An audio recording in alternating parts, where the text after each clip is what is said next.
Hello guys! Hello! This is for Leo. Welcome Leo dito sa aking channel, sa Palaran 888. Welcome!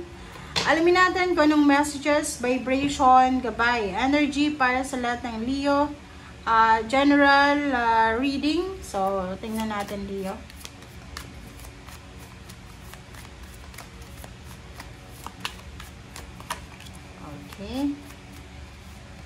Okay, so unahin natin Leo yung pera para sa'yo.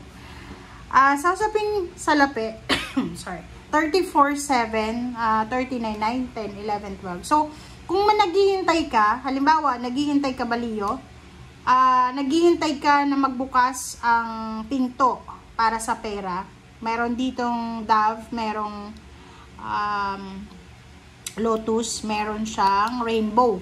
So, sinasabi ng bada sa usaping salapi, sa usaping relationship, mayroong pinto na magbubukas sa'yo para sa personal healing mo sa pera. Like, halimbawa, Leo, maraming beses kang nawala ng pera, maraming pagkakataon kang nawala ng kaibigan, or maraming pagkakataon kang wala ng negosyo, or hindi umasenso yung negosyo mo. So, dito sinasabi, there's a personal healing and happiness in terms of money, terms of relationship or spiritual ang posibleng darating sa'yo.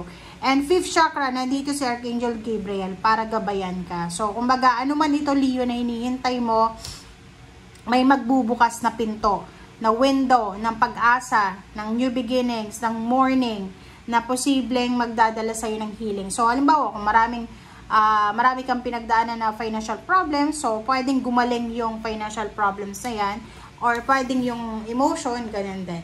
Okay. Alright, so let's check your emotion, relationship.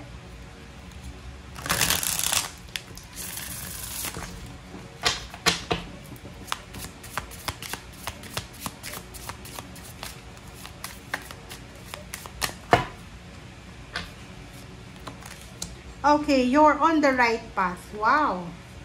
Leo. Okay. So, sa barahan to, maybe you're looking for a relationship, or ano ba ang, ikaw yung makakaalam ng kung ano man siya. Okay?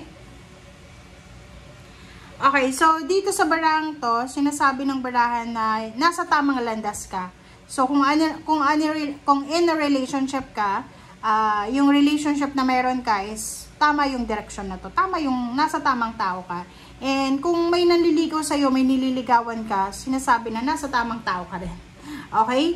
Mag-iingat ka lang. Okay? Mag-iingat ka lang kasi sa usaping relationship, merong dark entities na parang hinahadlangan kung ano man ito na emotional success na nararamdaman mo. Kumbaga, merong spiritual or may mga evil eye na tao na ini-evil eye ka regarding sa love life mo. Pwedeng sobrang saya ng relationship mo, sobrang stable and secure ng relationship mo, and merong mga tao na parang alam mo, piniprevent nila na maging masaya ka. Okay? Tingnan natin. Alright, so this is for Leo.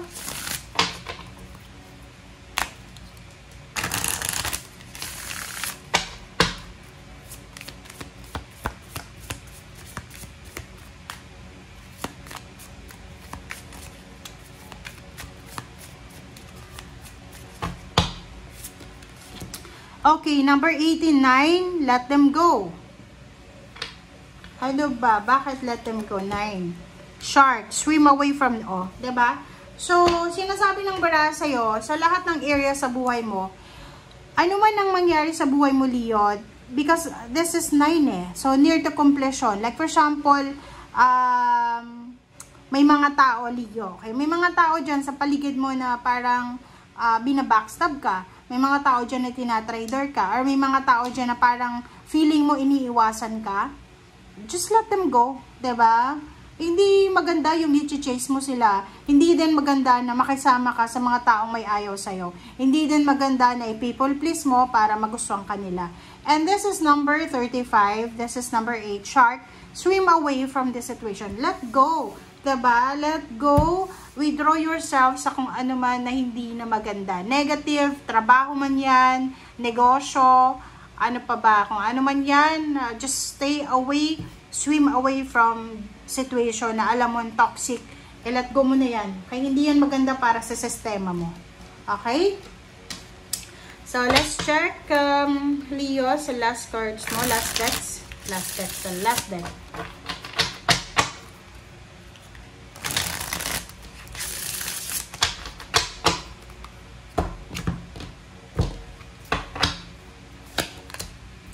Okay, Page of Stakes, Hangman,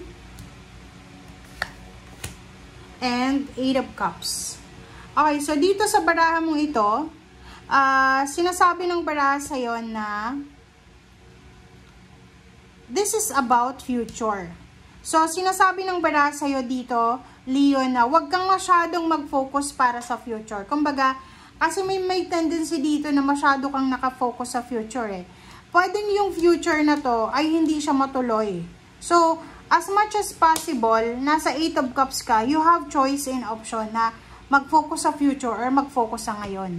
Pero kung ako para sa'yo, this is unsolicited advice para sa'yo, Leo. Sinasabi ng baraha sa'yo dito na huwag mong ihahang ang mga plano mo sa ngayon para sa future. Halimbawa, mas pinaprioritize mo yung future na hindi mo naman alam kung anong mangyayari sa future. So, sinasabi ng baraha, mag-focus ka sa ngayon. Focus ka sa ngayon and wag mong ihahang, wag mong parang anong tawag dito, ipopostpone yung plano mo sa ngayon kasi gusto mong bigyan ng pansin yung future plans mo. Diba? Okay, so Queen of Stakes, OMG, diba? Decision making to eh. Sinasabi ng baraha sa'yo, Leo, na ang buwan ng November ay isang buwan para sa pagdedesisyon.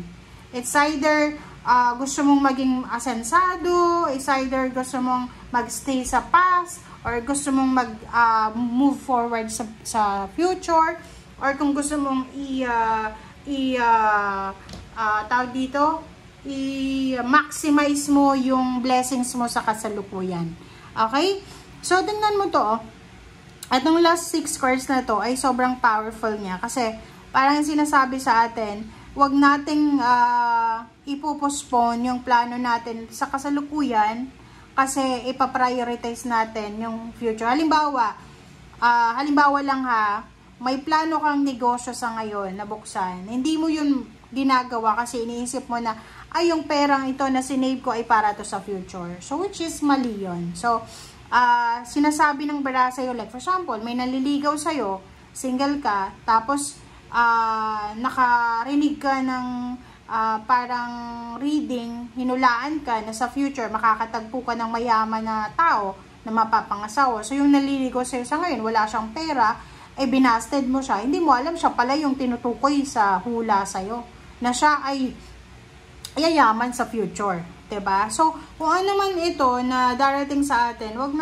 tayo masyadong desisyon agad-agad. Make sure na pag-isipan natin. Okay? Thank you guys. Bye!